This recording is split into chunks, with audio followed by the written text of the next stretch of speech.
یہ civil rights تحریک کے چند اہم مقامات اور شخصیات کا گھر کہلائی جانے والی ریاست الاباما ہے۔ افریقہ اور امریکہ سے تعلق رکھنے والی 18 نوجوان لڑکیاں اپنی زندگی کے سب سے بڑے روڈ ٹرپ پر جانے کی تیاری میں ہیں، جس میں وہ اس المیے اور کامرانی کا تجربہ کریں گی جس نے اس قوم کو ایک نئی سمت دی۔ ان کا پہلا پڑاؤ منٹگومری ہے۔ تھوڑی دیر پہلے خوش دکھائی دینے والی لڑکیوں کے چہروں کے تاثرات سول رائٹس میموریل کے اندر کے ماحول نے بدل دیے۔ شہری حقوق کی اس تحریک کے ہیروز اور ان کی شہادت، رنگ و نسل کی بنیاد پر روا رکھی جانے والی صفاقی اور ان کی جانب سے کی جانے والی تمام سرگرم کوششیں ان دیواروں پر جیتی جاگتی محسوس ہو رہی ہیں۔ کیپ ٹاؤن کے مضافات میں پلنے بڑھنے والی آڈری فیبرری کے لیے یہ تجربہ چشم کشا تھا۔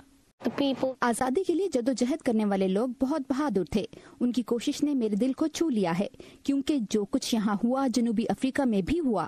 ایکویلٹی جسٹس انیشیٹو میں وکلاء امریکہ میں نسلی فسادات اور مصالحت تک کے مشکل سفر کی داستان سنا رہی ہیں۔ یہاں 300 سے زیادہ ایسے جار پڑے ہیں جن میں اس جگہ کی مٹی بھری ہے جہاں سیاہ فام امریکیوں کو قتل کیا گیا تھا۔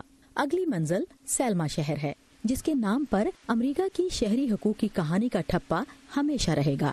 یہ ایڈمنڈ پیٹرس برج ہے، جہاں اس وقت سول رائٹس کی تحریک کے سب سے اہم لمحوں کے نشانات کو کھوجا جا رہا ہے، یعنی سیلما سے منٹگومری تک کے سن 1965 کے یادگار مارچ کے نشانات۔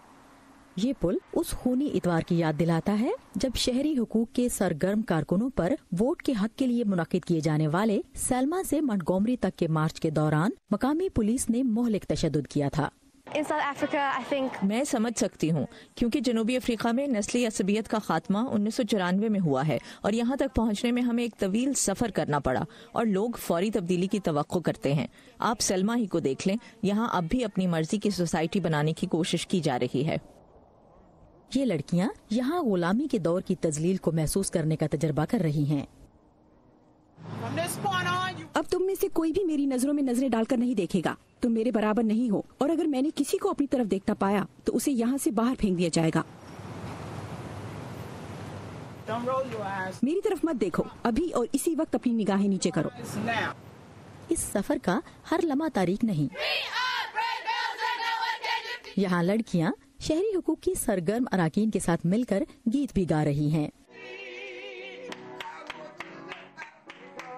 ان افریقیوں کے لیے ایک جذباتی خراج جو محکومی کی حالت میں امریکہ آئے، اور وہ جنہوں نے آزادی اور آنے والی نسلوں کے مستقبل کے لیے جدوجہد کی۔ ہیڈی ایڈمز فٹز پیٹرک کے ساتھ سعدیہ زیب رانجھا، اردو، VOA۔